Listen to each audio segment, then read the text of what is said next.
রীতিমতো যুদ্ধ লেগে গেল থাইল্যান্ড এবং কম্বোডিয়ার মধ্যে। দর্শক, আমাদের কিছু যায় আসে না, কিন্তু এই দুইটা দেশের ব্যাপারে আমাদের একটা দুর্বলতা আছে। ট্যুরিস্ট দেশ হিসেবে আমরা বহুবার থাইল্যান্ডে গেছি, কম্বোডিয়ায় গেছি, এবং থাইল্যান্ড থেকে খুব সহজে কম্বোডিয়ার ভিসা পাওয়া যায় যে কোনো ট্যুরিস্ট। ফলে সাম্প্রতিক সময় থাইল্যান্ড এবং কম্বোডিয়ায় বেশ যাতায়াত। আমার ধারণা ছিল দুইটা দেশের মধ্যে বোধহয় খুবই ভালো সম্পর্ক, এবং দুই দেশেরই মানুষের ধর্ম, বর্ণ, গোত্র, চেহারা একই রকম। কিন্তু দেখেন না, কেউ কারোরকে ছাড় দিচ্ছে না। 100 বছরেরও বেশি সময় ধরে দুই দেশের মধ্যে মাত্র 817 কিলোমিটার যেই স্থল সীমান্ত, তাতে বিভিন্ন জায়গায় মানে অচিহ্নিত অংশ আছে। অর্থাৎ কম্বোডিয়া দাবি করতেছে আমাদের অংশ, থাইল্যান্ড দাবি করতেছে আমাদের অংশ। এই বিরোধটা যে এইরকম রক্তক্ষয়ী হবে, একটা যুদ্ধের মতন করে হবে, পরিস্থিতি এমন যে থাইল্যান্ড তার মানে রাষ্ট্রদূতকে প্রত্যাহার করছে, আর কম্বোডিয়ার রাষ্ট্রদূতকে বহিষ্কার করতেছে, এবং থাই নাগরিকদের থাইল্যান্ড বলতেছে চলে আসো। আর হুন সেন মানে দীর্ঘদিন শাসন করা, এখন তার পুত্র, এটাও সেই মানে বগিযোগী নির্বাচন আর কি, আরেকটা সেই নির্বাচনের তার ছেলে সেনাপ্রধান ছিল, সে এখন প্রাইম মিনিস্টার। কিন্তু হুন সেন হচ্ছে মূলত তার পিতা এখন প্রাইম মিনিস্টার, সেই চালায়, সেই দীর্ঘদিন ধরে রাজত্ব করতেছে। গণতন্ত্র নাই, মানে থাইল্যান্ডে যা কিছুটা আছে কম্বোডিয়ায় কিছুই নাই।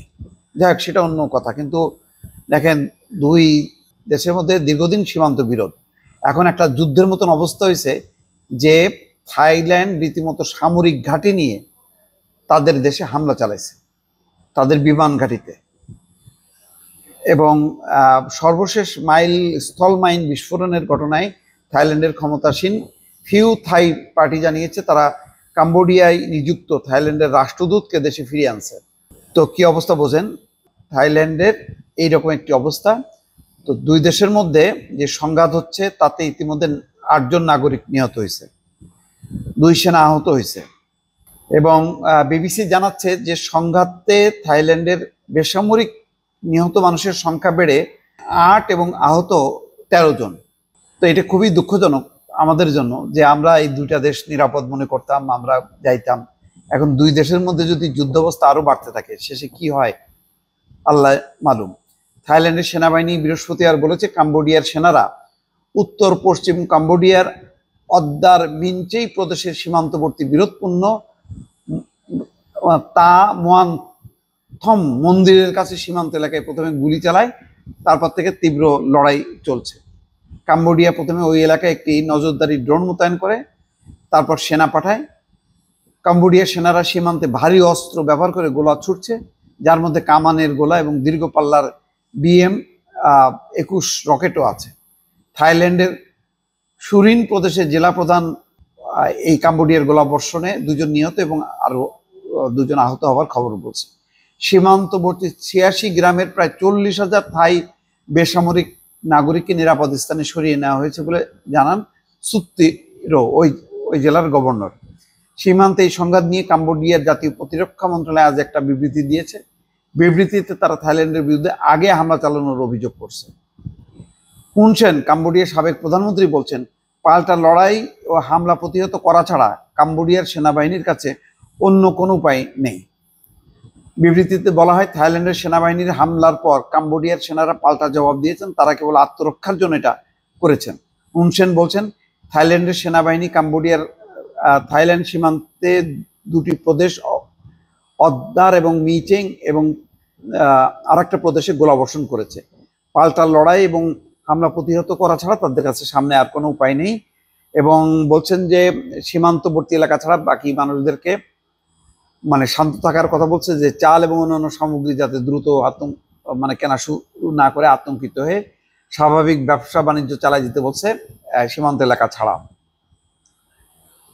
তো একটা জিনিস পরিষ্কার, যে দেখেন কেউ কারো সীমান্ত কিন্তু ছাড়ে না, এবং সীমান্তের ব্যাপারে অর্থাৎ সার্বভৌমত্বের দাবির ব্যাপারে যেমন থাইল্যান্ড তেমন কম্বোডিয়া কেউ কাউকে ছাড়ছে না। উন্নয়নের দিক থেকে থাইল্যান্ড অনেক দূর আগানো, তার ধারে কাছেও নাই কম্বোডিয়া, কিন্তু কম্বোডিয়া তারপরেও কিন্তু ছেড়ে কথা বলতেছে না। এটা বোঝার ব্যাপার আছে। কাম্বোডিয়া বাহিনীর বিরুদ্ধে লড়াই একটি F-16 যুদ্ধ বিমান মোতায়েন করেছে বলা হচ্ছে, এবং সেখান থেকে যত গ্যাস আমদানি বন্ধ করছে, তাদের থেকে ইন্টারনেট সেবা বন্ধ করছে কম্বোডিয়া, এবং ফলমূল শাকসবজি আনা বন্ধ করছে। অর্থাৎ মানে কম্বোডিয়া দুর্বল হলেও তারা এখন আর ব্যবসা বাণিজ্য করবে না, নিজের পায়ে দাঁড়াবে, এরকম একটি ঘোষণা দিচ্ছে। যাই হোক, এটা আমাদের জন্য খুব, সারা বিশ্বে যখন কি বিভিন্ন প্রান্তে সংঘাত চলতেছে, তখন এই ধরনের একটা পর্যটন সমৃদ্ধ একটা দেশে, যেখানে প্রচুর টুরিস্ট আসে, সেই সব দেশে এবং বাংলাদেশের মানুষ যেখানে ঘুরতে যান, সেই দুটি দেশের এই ধরনের পরিস্থিতিটা নিঃসন্দেহে দুঃখজনক। দর্শক, ভালো থাকবেন। আল্লাহ হাফেজ।